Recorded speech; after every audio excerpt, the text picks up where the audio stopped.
नमस्कार मित्रांनो, राज्यामध्ये मोठ्या प्रमाणात पाऊस पडलेला आहे आणि ढगफुटीचे वातावरण झालेलं आहे। पावसाने जोरदारी हजेरी लावलेली आहे आणि या 7 जिल्ह्यांमध्ये मोठ्या प्रमाणात धोका असल्याची बातमी समोर आलेली आहे। राज्यामध्ये चक्रीवादळ हे मोठ्या प्रमाणात नुकसान करणार आहे। शेतकरी असेल, व्यक्ती असतील, अशा सर्व नागरिकांचं मोठ्या प्रमाणात चक्रीवादळामुळे नुकसान होण्याची शक्यता हवामान खात्याने दिलेली आहे आणि राज्यामध्ये मोठ्या प्रमाणात पावसामुळे गारपिटीची मोठ्या प्रमाणात या 7 जिल्ह्यांमध्ये चक्रीवादळाचा मोठ्या प्रमाणात हवामान खात्याने अंदाज वर्तवण्यात आलेला आहे आणि या 3 तारखेला मोठ्या प्रमाणात नुकसान होण्याची शक्यता आहे। महाराष्ट्रामध्ये पावसाने मोठ्या प्रमाणात धुमाकूळ घातलेला आहे आणि महाराष्ट्रामध्ये सुद्धा या 7 जिल्ह्यांमध्ये पावसाच्या मोठ्या प्रमाणात धोका असल्याची बातमी समोर आलेली आहे। हवामान खात्याने चक्रीवादळाचे मोठ्या प्रमाणात धक्का बसणार आहे असा अंदाज हवामान खात्याने वर्तवण्यात आलेला आहे। शेतकऱ्यांसाठी मोठी धक्कादायक बातमी समोर आलेली आहे। सर्व शेतकरी चिंतेत आहेत। या 7 जिल्ह्यांमध्ये मोठ्या प्रमाणात चक्रीवादळाचं वातावरण झालेलं आहे आणि अरबी समुद्रामध्ये या बंगालच्या उपसागरामध्ये कमी दाबाचा पट्टा निर्माण झाल्यामुळे चक्रीवादळाचे मोठ्या प्रमाणात नुकसान होण्याची शक्यता हवामान खात्याने वर्तवण्यात आलेली आहे। सर्व शेतकरी असाल तर व्यक्ती असाल, अशा सर्व नागरिकांनी हवामान खात्याने सुरक्षितपणे राहायचं सांगितलेलं आहे। सर्व शेतकऱ्यांना मोठ्या प्रमाणात या चक्रीवादळाचा फटका बसणार आहे। राज्यातील या 7 जिल्ह्यांमध्ये मोठ्या प्रमाणात चक्रीवादळाचा फटका बसणार आहे। या 3 तारखांना चक्रीवादळ येण्याची शक्यता हवामान खात्याने वर्तवण्यात आलेली आहे। या 3 तारखांना नक्की चक्रीवादळ पडणार आहे आणि सर्व मोठ्या प्रमाणात राज्यामध्ये मोठ्या प्रमाणात नुकसान होण्याची शक्यता वातावरण या 7 जिल्ह्यांमध्ये नक्की बसणार आहे। या 7 जिल्ह्यातील सर्व नागरिकांनी चक्रीवादळापासून सुरक्षितपणे राहायचं आहे। सर्व नागरिकांनी चक्रीवादळ आल्यावर काय करायचं आहे या व्हिडिओमध्ये सांगणार आहे। कोणत्या 3 तारखांना चक्रीवादळ येणार आहे, कोणत्या 7 जिल्ह्यांमध्ये चक्रीवादळाचा मोठ्या प्रमाणात नुकसान होणार आहे या व्हिडिओमध्ये सांगणार आहे। व्हिडिओ शेवटपर्यंत बघा। आणि हे चक्रीवादळ मुंबईकडून महाराष्ट्राकडे येत असल्याची बातमी समोर हवामान खात्याने दिलेली आहे आणि या 7 जिल्ह्यांमध्ये मोठ्या प्रमाणात चक्रीवादळाचा फटका बसल्याची माहिती समोर आलेली आहे आणि या 2 ते 3 तारखा आणि 2 ते 3 दिवस झालं पाऊस पडत आहे। याच्या माध्यमातून हवामान खात्याने वर्तवण्यात आलेली आहे की ढगफुटी होण्याची शक्यता वर्तवण्यात आलेली आहे। या 7 जिल्ह्यांमध्ये सर्व नागरिकांनी चक्रीवादळापासून सुरक्षितपणे राहायचं आहे। या पावसामुळे नागरिकांना या मोठ्या संकटाचा सामना करावा लागणार आहे। सर्व नागरिकांना मोठे संकट आलेलं आहे आणि या राज्यामध्ये मोठ्या प्रमाणात पाऊस पडणार आहे। राज्यातल्या सर्व नागरिकांना संकटाचा सामना लवकरच करावा लागणार आहे।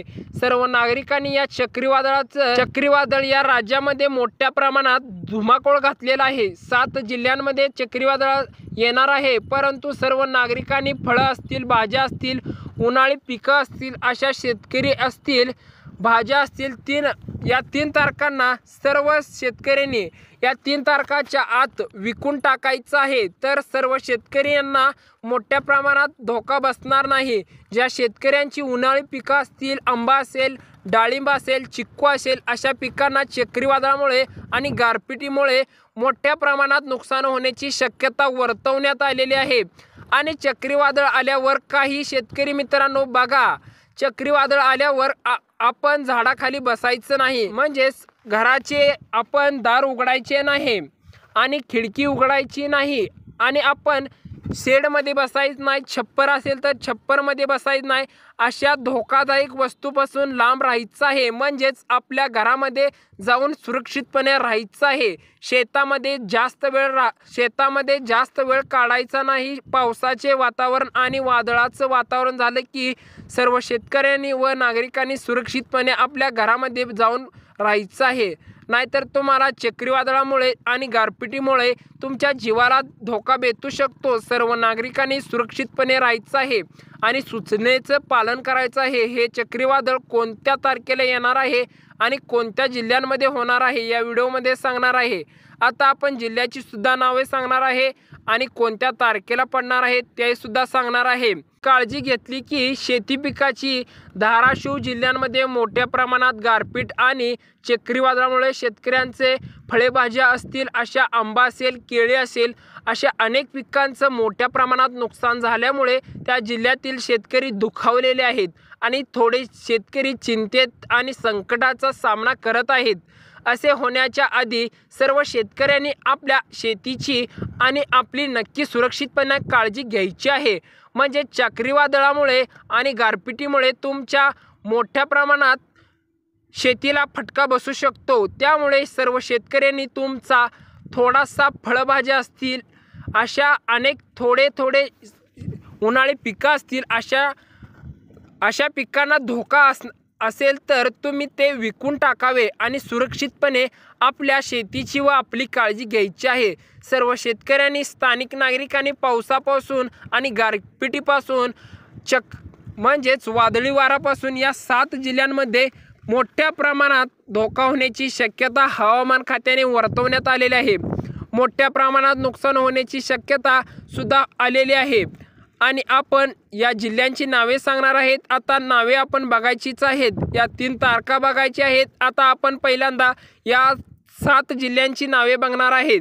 चला तर बघूया या 7 जिल्ह्यांची नावे। पहिल्या जिल्ह्याचं नाव बघायचं आहे आपण। आता पहिल्या जिल्ह्याचं नाव आहे रत्नागिरी। रत्नागिरी जिल्ह्यांमध्ये कोकण असल्यामुळे मोठ्या प्रमाणात आंब्याची उत्पादनं जास्त प्रमाणात असते। रत्नागिरी जिल्ह्यांमध्ये मोठ्या प्रमाणात चक्रीवादळ होण्याची शक्यता हवामान खात्याने वर्तवण्यात आलेली आहे। दुसऱ्या जिल्ह्याचं नाव आहे पालघर। पालघर जिल्ह्यांमध्ये मोठ्या प्रमाणात विजेचं वातावरण होण्याची शक्यता, इलेक्ट्रिक गाडी असेल, सोलर पॅनल असेल, अशा ठिकाणी वीज पडण्याची शक्यता हवामान खात्याने दिलेली आहे। जिल्ह्यांमध्ये सर्व शेतकरी विजेपासून सावध राहायचं आहे आणि पालघर जिल्ह्यामध्ये सर्व शेतकऱ्यांनी व म्हणजेच आपल्या विजेच्या पासून झाडाखाली बसायचं नाही। म्हणजे वीज पडत ते झाडावर पडू शकते आणि आपला जीवाला धोका होऊ शकतो। या पालघर जिल्ह्यातील सर्व नागरिकांनी व शेतकऱ्यांनी सुरक्षितपणे राहायचं आहे। मुंबई या जिल्ह्यांमध्ये मोठ्या प्रमाणात नुकसान होण्याची शक्यता आहे आणि मुंबई जिल्ह्यामध्ये समुद्र असल्यामुळे, मुंबई काठी समुद्र असल्यामुळे मुंबईला चक्रीवादळाचा मोठ्या प्रमाणात फटका बसण्याची शक्यता हवामान खात्याने वर्तवण्यात आलेली आहे।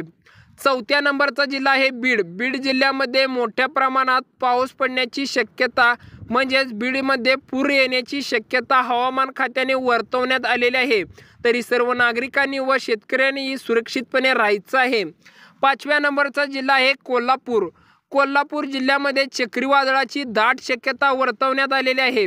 कोल्हापूर जिल्ह्यामध्ये शेतकऱ्यांच्या पिकांना जिल्ह्यामध्ये उन्हाळी पिकं असल्यामुळे जास्त प्रमाणात फटका बसण्याची शक्यता वर्तवण्यात आलेली आहे। 6व्या नंबरचा जिल्हा आहे पुणे। पुणे जिल्ह्यामध्ये पावसाचा मोठ्या प्रमाणात सुरुवात झालेली आहे। पुणे जिल्ह्यामध्ये मोठ्या प्रमाणात गारपिटीची शक्यता आहे आणि सध्याच्या वेळी पावसाने मोठ्या प्रमाणात तुडुंब पाऊस पडण्याची शक्यता वर्तवण्यात आलेली आहे। पुणे जिल्ह्यामध्ये ढगफुटी होण्याची शक्यता हवामान खात्याने वर्तवण्यात आलेली आहे। आणि लास्ट जिल्ह्याचं नाव आहे नाशिक। नाशिक जिल्ह्यामध्ये मोठ्या प्रमाणात चक्रीवादळ आणि गारपीट फटका बसण्याची शक्यता हवामान खात्याने आणि बातमी सुद्धा समोर आलेली आहे। नाशिक जिल्ह्यामध्ये ढगफुटी होण्याची शक्यता हवामान खात्याने वर्तवण्यात आलेली आहे।